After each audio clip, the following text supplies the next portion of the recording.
नमस्कार दोस्तों, स्वागत है आपका आज की हमारी इस हिंदी की क्लास में। तो हम लोग तैयारी कर रहे हैं एचटेट 2023 टीजीटी पीजीटी हिंदी की। तो आज की क्लास में हम लोग देवनागरी लिपि के बारे में पढ़ेंगे, क्योंकि टीजीटी हिंदी के सिलेबस में ये दिया हुआ है। टीजीटी हिंदी के सिलेबस में ये टॉपिक अच्छे से दे रखा है। आपने जिसमें पढ़ना है देवनागरी लिपि का इतिहास, देवनागरी लिपि की वैज्ञानिकता और देवनागरी लिपि की विशेषताएं। और ये आपके सिलेबस का ऐसा टॉपिक है जहाँ से प्रश्न आना लाजमी है मेरे अनुसार, क्योंकि एस्टेट का जो मतलब पॉपुलर तरीका है प्रश्न पूछने का, नहीं करके प्रश्न पूछे जाते हैं। तो देवनागरी लिपि की जो विशेषताएं हैं वहाँ से पूछा जा सकता है कि इनमें से कौन सी विशेषता देवनागरी लिपि की नहीं है। जे एस्टेट टीजीटी हिंदी के सिलेबस में नया टॉपिक ही मान के चलिए, तो मैंने अपने हिसाब से इसको तैयार करने की कोशिश की है। अगर आपको क्लास अच्छी लगे तो लाइक ज़रूर कर देना। पहले हम लोग देवनागरी लिपि का इतिहास पढ़ेंगे, फिर उसकी वैज्ञानिकता के बारे में पढ़ेंगे, और पॉइंट्स में ही मैंने देवनागरी लिपि की विशेषताएं लिख के रखी हैं ताकि आपको अच्छे से याद रह पाएँ और आप पहचान कर पाएँ। ठीक है, तो शुरू करते हैं फिर आज की हमारी ये क्लास देवनागरी लिपि की। इससे आपके 3 टॉपिक देवनागरी से जुड़े क्लियर हो जाएंगे। ठीक है, तो सबसे पहले इतिहास पढ़ते हैं। ब्राह्मी की उत्तरी शैली से 4वीं-5वीं सदी में गुप्त लिपि तथा गुप्त लिपि से 6वीं सदी में कुटिल लिपि विकसित हुई थी। पहले गुप्त लिपि फिर कुटिल लिपि विकसित हुई, और इसी कुटिल लिपि से 9वीं सदी के लगभग नागरी के प्राचीन रूप का विकास हुआ, जिसे प्राचीन नागरी कहते हैं। ठीक है, और देवनागरी लिपि के नाम के विषय में भी अलग अलग मत हैं, उनको भी पढ़ना पड़ेगा। सबसे पहले प्रसिद्ध बौद्ध ग्रंथ ललित विस्तार। कौन से ग्रंथ? ललित विस्तार में वर्णित नाग लिपि से नागरी नामकरण हुआ। ठीक है, दूसरा पॉइंट है नगरों में प्रचलित होने से देवनागरी नाम पड़ा।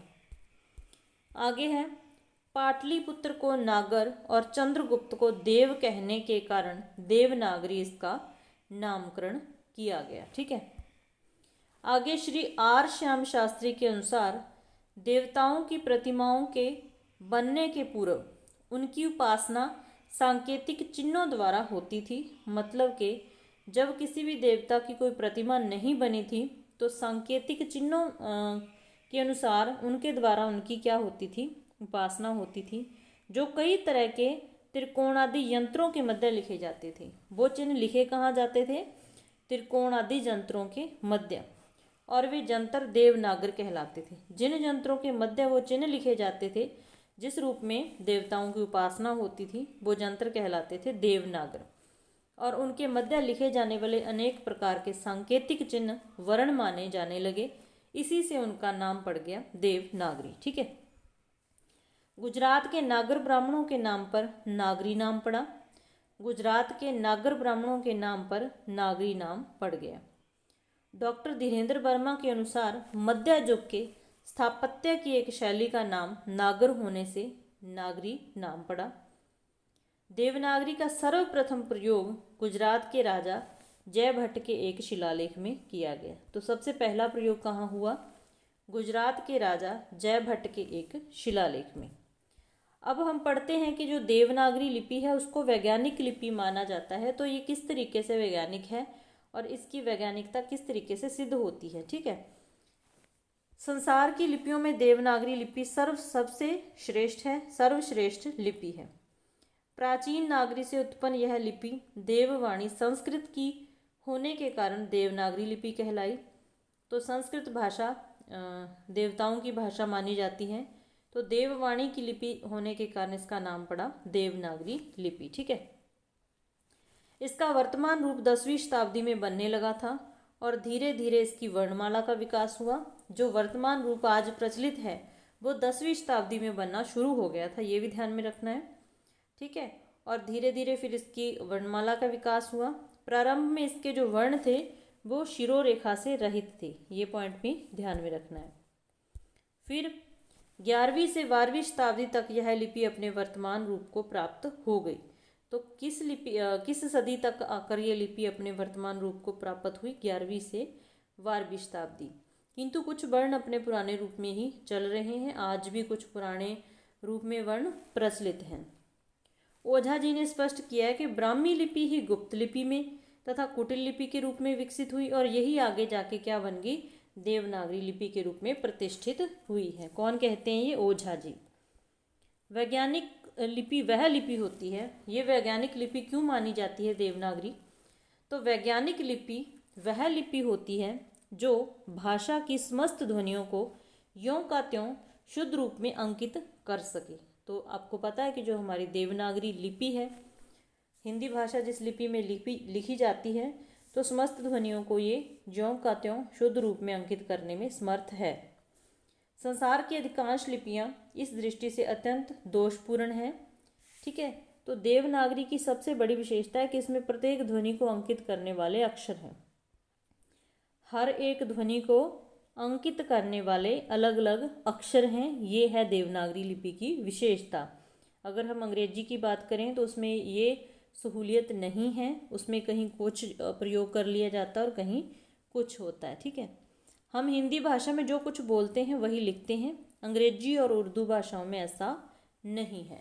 मतलब हिंदी में हमने जो बोला है वही हम लिख रहे हैं और जो लिखा हुआ है उसको वैसे का वैसा पढ़ रहे हैं। ये हमारी देवनागरी की बहुत बड़ी विशेषता है। देवनागरी लिपि के अक्षरों का वर्गीकरण भी वैज्ञानिक रूप से किया गया है। मतलब कि जो देवनागरी लिपि की हमारी वर्णमाला है, 52 वर्णों की वर्णमाला है, उसका जो वर्गीकरण हुआ है, 52 वर्णों की हमारी वर्णमाला है, उसका जो वर्गीकरण हुआ वो भी वैज्ञानिक तरीके से किया गया है। ध्वनियों के स्वर तथा व्यंजन दो भेदों के लिए अलग अलग क्रम से अक्षर निश्चित हैं। पहले ऊपर स्वर आते हैं, उसके बाद व्यंजन आते हैं। तो इनका जो वर्गीकरण है वो भी अच्छे तरीके से वैज्ञानिक रूप से किया गया है। अन्य लिपियों में स्वर तथा व्यंजन को अलग अलग नहीं रखा गया है, उनमें प्राय स्वर और व्यंजन मिले हुए क्रम से पाए जाते हैं। जैसे अंग्रेजी की बात ले लो, वहाँ स्वर और जो व्यंजन है मिक्स ही है। ठीक है, तो इस तरीके से भी हमारी जो देवनागरी है वो वैज्ञानिक है। देवनागरी के स्वरों और व्यंजनों का जो विभाजन है, ह्रस्व स्वर, दीर्घ स्वर, फिर उसके बाद कंठ है, तालव्य, दंत्य आदि व्यंजनों के रूप में हुआ है, वह भी वैज्ञानिक है। जैसे ये भी क्रम से ही आते हैं, क वर्ग कंठ ध्वनियां हो गई। ठीक है, सॉरी, तो ये वर्गीकरण भी क्या है, वैज्ञानिक तरीके से किया गया है। यह वर्गीकरण उच्चारण स्थान के अनुसार, अतः उसकी वैज्ञानिकता में उच्चारण स्थान के आधार पर है, जो मतलब कंठ है, तालव्य है, दंत्य है। यह वर्गीकरण उच्चारण स्थान के आधार पर है, अतः इसकी वैज्ञानिकता में कोई भी संदेह नहीं कर सकता। संसार की कोई भी लिपि इस प्रकार के वैज्ञानिक आधार पर विभाजित नहीं है। देवनागरी लिपि मात्राओं को भी पूर्ण शुद्ध रूप में व्यक्त कर सकने में समर्थ है। उसमें जैसे ई, ए, मतलब कि हम जिस मात्रा का प्रयोग कर रहे हैं उसी में वो बोली जाती है। जैसे हमने बड़ी की मात्रा लगानी है तो इस तरीके से लगाएंगे। ये चिन्ह हो गया, उसके लिए हमें पता है ये ई है, ई की बड़ी मात्रा है। अगर हम छोटी ई की बात करते हैं तो हमें पता है कि इसकी मात्रा लगानी है तो आगे को लगेगी। तो इसका मतलब क्या है, देवनागरी लिपि मात्राओं को पूर्ण शुद्ध रूप में व्यक्त कर सकने में समर्थ है। इसमें ई, ए इत्यादि के लिए अलग अलग चिन्ह हैं, जबकि अंग्रेजी में क्या होता है कि कहीं आई का प्रयोग कर लिया। ठीक है, और लिखने में भी ये भ्रम सा पड़ता है, उत्पन्न होता है कि ये आई से लिखा जाता है, ई से लिखा जाता है। कहीं ई के लिए आई का प्रयोग हो गया, कहीं डबल ई लिख देते हैं हम, कहीं वाई भी आ जाता है। तो इस तरीके से देवनागरी में ये चीज़ें नहीं हैं। वहाँ जिस मात्रा का प्रयोग करना है वही मात्रा हमें लगानी होती है। तो जबकि अंग्रेजी में आई, ई, वाई आदि के प्रयोग का अनिश्चय बना रहता है, ये अनिश्चय भ्रम बना रहता है कि कहाँ क्या लगाना है। देवनागरी लिपि में मात्राओं के पृथक पृथक चिन्ह निश्चित होने के कारण किसी भी प्रकार की भ्रांति के लिए कोई जगह ही नहीं रहती, कोई अवकाश ही नहीं रहता। साथ ही व्यंजनों में भी प्रत्येक ध्वनि का उच्चारण वर्ण निश्चित होने से उच्चारण और लेखन का साम्य है। मतलब कि जो हमारे व्यंजन हैं, व्यंजन ध्वनियाँ हैं, उनका भी जो उच्चारण है, उच्चारण वर्ण वो निश्चित है। इसीलिए लिखने और उच्चारण और लिखने में क्या है, साम्य बना रहता है, समानता बनी रहती है। जो हम जिस ध्वनि का जिस तरीके से उच्चारण करते हैं उसी तरीके से उसको लिखा जाता है। ठीक है, यह किसी भी लिपि की वैज्ञानिकता का सबसे बड़ा प्रमाण होता है कि जो लिखा जाता है वही पढ़ा जाता है, और जो लिखा होता है उसको पढ़ लेते हैं, और जो हम बोलते हैं वैसे का वैसा ही लिखा जाता है। तो ये हमारी देवनागरी की सबसे बड़ी विशेषता है, और अगर किसी भी लिपि में ये विशेषता है तो इसका मतलब वो क्या है, एक वैज्ञानिक लिपि है, और वो अपने जो वैज्ञानिकता है उसकी उस पर खरी उतर रही है। अब हम देखते हैं कि कुछ तो इसमें से ही आ गई, बहुत सारी विशेषताएं तो आपको ध्यान में आ गई कि देवनागरी में ये होता है, इस तरीके से ये वैज्ञानिक है। अब एक एक पॉइंट देखते हैं कि किस किस मतलब कौन कौन सी विशेषताएं हैं देवनागरी की। सबसे पहली है, एक ध्वनि के लिए एक वर्ण है। एक ध्वनि के लिए एक वर्ण है, निश्चित है। तो ये क्या है, बहुत बड़ी विशेषता है इसकी, मतलब कोई भ्रम की स्थिति नहीं उत्पन्न होती, तो सब चीज़ें निश्चित हैं। एक वर्ण एक ही ध्वनि को व्यक्त करता है, तो ऐसा भी नहीं है कि एक ही वर्ण से कभी कुछ बन गया कभी कुछ बन गया, तो एक वर्ण एक ही ध्वनि उत्पन्न करता है। मात्रा एवं वर्ण चिन्हों में भिन्नता है। मात्रा एवं वर्ण चिन्हों में भिन्नता है, मतलब अगर हम कै है, ये हमारा वर्ण हो गया, अगर इसको मात्रा लगानी है तो ये चिन्ह अलग हो गया ना। तो अंग्रेजी में ही देख लो तो ऐसा नहीं है, ठीक है। उसके बाद लेखन और उच्चारण में एक रूपता है, जो लिखा जाता है वही पढ़ा जाता है, जो बोलते हैं वही लिख देते हैं, तो इसका मतलब लेखन और उच्चारण में एक रूपता है। उसके बाद सरल भी है और स्पष्ट भी है, सरल एवं स्पष्ट है, ठीक है। आगे, देवनागरी लिपि अधिक से अधिक ध्वनि चिन्हों से संपन्न है, मतलब इसमें बहुत सारे चिन्ह हैं, जैसे वर्णमाला में हमारे 52 वर्ण आते हैं, ठीक है। तो इसमें क्या है, ध्वनि चिन्ह अधिक हैं, और इंग्लिश की बात करें तो उसमें कम है। देवनागरी लिपि में स्वर एवं व्यंजन का वर्गीकरण वैज्ञानिक पद्धति से उच्चारण स्थान एवं प्रयत्नों के आधार पर किया गया है। यही हम वैज्ञानिकता में भी पढ़ चुके हैं, ध्यान में रखना है। देवनागरी लिपि में प्रत्येक ध्वनि के लिए अलग अलग स्वतंत्र वर्ण हैं, तो हर ध्वनि के लिए एक अलग स्वतंत्र वर्ण है। देवनागरी लिपि में वर्णमाला और वर्तनी में उस प्रकार का विभेद नहीं जैसा कि अन्य लिपियों में है, मतलब कि वर्णमाला और वर्तनी में भेद नहीं है अन्य लिपियों की तरह। इस लिपि में यह व्यवस्था भी है कि जब किसी व्यंजन को स्वर रहित करके लिखना हो तो उसमें क्या लग जाता है, हलंत। हम नीचे इस तरीके से हलंत लगा देते हैं, तो ये व्यवस्था भी इसमें है, मतलब इसमें उससे हमें क्या पता चलता है कि इस व्यंजन में स्वर शामिल नहीं है, ये आधा है। यह किसी एक भाषा की लिपि नहीं है, बल्कि संस्कृत, प्राकृत, हिंदी, मराठी, नेपाली, बहुत सारी भाषाएं देवनागरी लिपि में लिखी जाती हैं, तो ये भी इसकी विशेषता हो गई।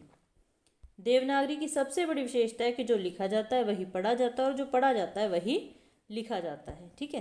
तो ये सबसे बड़ी विशेषता है, जो विशेषता इसको वैज्ञानिक भी बनाती है। देवनागरी लिपि में केवल शुद्ध उच्चारण से ही शुद्ध रूप में लिखा जा सकता है, तो ये भी सहूलियत है इसमें। अगर हम किसी मतलब शब्द का, अक्षर का उच्चारण सही कर रहे हैं तो इसका मतलब हम उसको लिख भी सही पाएंगे। शुद्ध उच्चारण से ही हम उसका वर्तनी भी शुद्ध लिख सकते हैं, ठीक है। मैंने अपनी पूरी कोशिश की है कि आपका ये टॉपिक क्लियर हो जाए। अगर आपको क्लास अच्छी लगे तो अपने फीडबैक भी देना और लाइक भी ज़रूर करना है, मोटिवेशन मिलता है नेक्स्ट क्लास के लिए, ठीक है। तो अगला पॉइंट है, देवनागरी लिपि में केवल शुद्ध उच्चारण से ही शुद्ध रूप में लिखा जा सकता है। यह ध्वन्यात्मक दृष्टि से संतुलन स्थापित करती है। यह ध्वन्यात्मक दृष्टि से संतुलन स्थापित करती है। देवनागरी लिपि में आवश्यकता पड़ने पर नए व्यंजन गढ़ने की क्षमता भी है, तो मतलब ज़रूरत पड़ने पर हम नए व्यंजन भी बना सकते हैं। जैसे अब उत्क्षिप्त व्यंजन काफ़ी प्रचलन में है, मतलब ये आ गए, ऐसे ऐसे हमारी वर्णमाला के जो अक्षर हैं, वर्ण हैं, उनकी संख्या बढ़ जाती है, ठीक है। तो अब वर्तमान में 52 वर्ण माने जाते हैं, ठीक है। तो मुख्य रूप से तो ये थी हमारी आज की क्लास। उम्मीद है आपके 2-3 देवनागरी से जुड़े टॉपिक क्लियर हो गए। अगर क्लास अच्छी लगे तो लाइक कर देना, चैनल पर नए हो तो सब्सक्राइब कर लेना। हम लोग टीजीटी पीजीटी हिंदी के लिए हिंदी पढ़ते रहते हैं, हिंदी व्याकरण भी पढ़ेंगे, पढ़ते भी हैं। फिर मिलते हैं नेक्स्ट क्लास में। क्लास देखने के लिए धन्यवाद।